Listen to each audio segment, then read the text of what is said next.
الله الذي جعل لكم الأرض قرارا والسماء بناء وصوركم فأحسن صوركم ورزقكم من الطيبات ذلكم الله ربكم فتبارك الله رب العالمين. هو الحي لا إله إلا هو فادعوه مخلصين له الدين الحمد لله رب العالمين. قل إني نهيت أن أعبد الذين تدعون من دون الله لما جاءني البينات من ربي وأمرت أن أسلم لرب العالمين. هو الذي خلقكم من تراب ثم من نطفة ثم من علقة ثم يخرجكم طفلا ثم لتبلغوا أشدكم ثم لتكونوا شيوخا ومنكم من يتوفى من قبل ولتبلغوا أجلا مسمى ولعلكم تعقلون. هو الذي يحيي ويميت فإذا قضى أمرا فإنما يقول له كن فيكون. ألم تر إلى الذين يجادلون في آيات الله أنى يصرفون الذين كذبوا بالكتاب وبما أرسلنا به رسلنا فسوف يعلمون.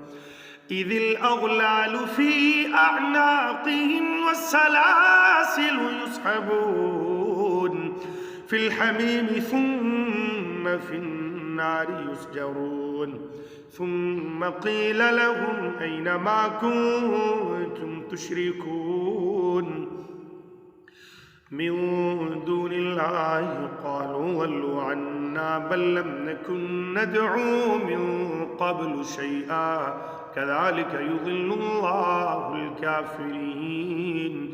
ذلكم بما تفرحون في الأرض بغير الحق وبما كنتم تمرحون. ادخلوا أبواب جهنم خالدين فيها فبئس مثوى المتكبرين.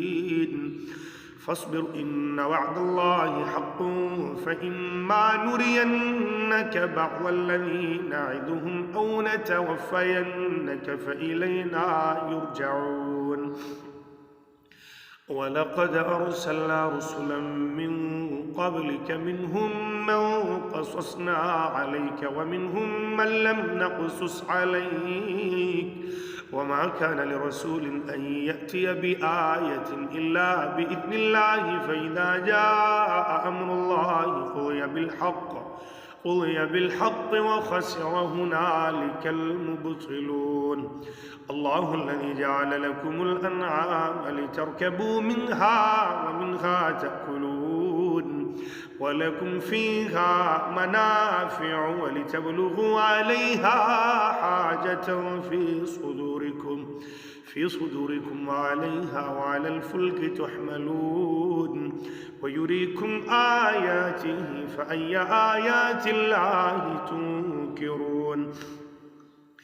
أفلم يسيروا في الأرض فينظروا كيف كان عاقبة الذين من قبلهم كانوا أكثر منهم وأشد قوة وآثارا في الأرض فما أغنى عنهم ما كانوا يكسبون. فلما جاءتهم رسلهم بالبينات فرحوا بما عندهم من العلم وحاق بهم ما كانوا به يستهزئون. فلما رأوا بأسنا قالوا آمنا بالله وحده وكفرنا بما كنا به مشركين. فلم يك ينفعهم إيمانهم لما رأوا بأسنا سنة الله التي قد خلت في عباده وخسر هنالك الكافرون.